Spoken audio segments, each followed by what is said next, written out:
Hey there, this is Jacob from DockerUP, a free tool to Dockerize your app.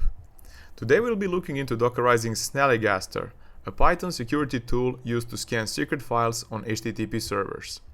It has requirements.txt, so let's choose Python, leave default dependencies, and enter app name. Let's copy it. First we need to clone the repo. Then we copy the generated Docker file and we'll replace the existing one. Now we simply tag it and fire up the build. Once it's done, we'll be able to test it out with one of the known security testing URLs that is bound to give us an expected warning.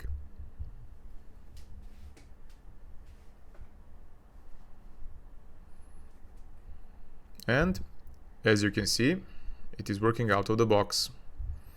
So that's it. Hope you enjoy DockerUP. It's free and awesome. Peace.